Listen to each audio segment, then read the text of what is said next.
Assalamu alaikum students. I am your teacher Amna Niazi to deliver you the lecture of Computer Science Week 3.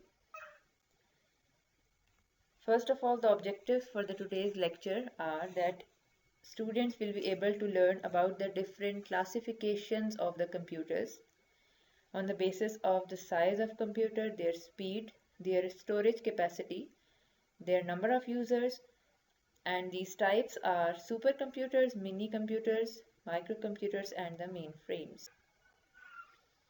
So, as we have discussed in the objective that on the basis of size, speed, storage capacity, and the number of users, there are four major types of computers, which are supercomputers, mini computers, microcomputers, and the mainframes.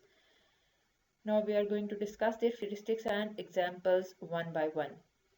First of all, the supercomputers are the largest, expensive, and the most powerful computers, powerful in the sense that their processing speed is high.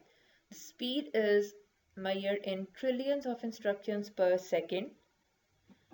Abbreviation is TIPS used for this.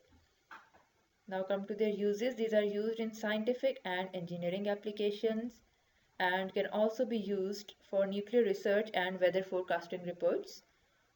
Examples for supercomputer is the Columbia supercomputer, which is located at the NASA Research Center, USA. Second type is mainframes. These were developed in early 1940s. These are also very large, powerful, and expensive computers, and they can support hundreds and thousands of users at the same time. Their uses are these are used in banking, insurance, education, air travel, research, healthcare, government, and private organizations. You can say that these mainframe computers are general purpose as they are used in almost every field. Now come to their speed. Their speed is more than trillion instructions per second. So you can say that the speed of mainframe is even more than the speed of a supercomputer. Their examples are EC12, EC196, HP 16500 series, and HP Integrity Superdome. Third type is the mini computers. Mini computers were developed in 1960s with the introduction of integrated circuit IC chips. IC chips, as we have discussed before, IC chips were introduced with the third generation of computers. So these are related to the third generation. Their size is bigger than a microcomputer, but they are smaller than a mainframe. They are used in the organizations like PIA, National Database Regulatory Authority NADRA, police departments, hospitals, etc. And their speed is you can say a little bit less than supercomputers and mainframes, and their speed is measured in billions of instructions per second. Abbreviation is BIPS. Examples of mini computers are IBM System 36 and HP 3. The last type is the microcomputers. These are the most commonly used computers which we can say are used nowadays. These were developed in 1970s when microprocessor was introduced.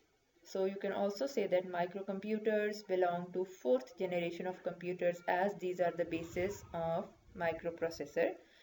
These are the smallest, their size is small and low cost computers. They have large storage capacity and an additional feature is a variety of software is available with them. And these are also available in different forms like desktop computer, laptop and tablets, and most commonly used in homes and offices. Their speed is millions of instructions per second. Abbreviation is MIPS. The common examples of microcomputers are IBM Lenovo series, Dell XPS series and HP Envy series. The success criteria which we have met in our today's lecture is that the students have learned about the different features, classifications, characteristics and examples of computers, and the types which we have discussed today are supercomputers, microcomputers, mini computers and mainframes. Now, as a practice, what you have to do is you have to make a comparison of all these four classifications of computers in a tabular form, means in the form of a table, and you have to compare their speed, their uses, their history, means their date, their examples, and any other feature which you can also discuss on their own. You can also take help from different other books or internet also. And you have to practice it in a loose sheet and send it to your respective teacher. Thank you.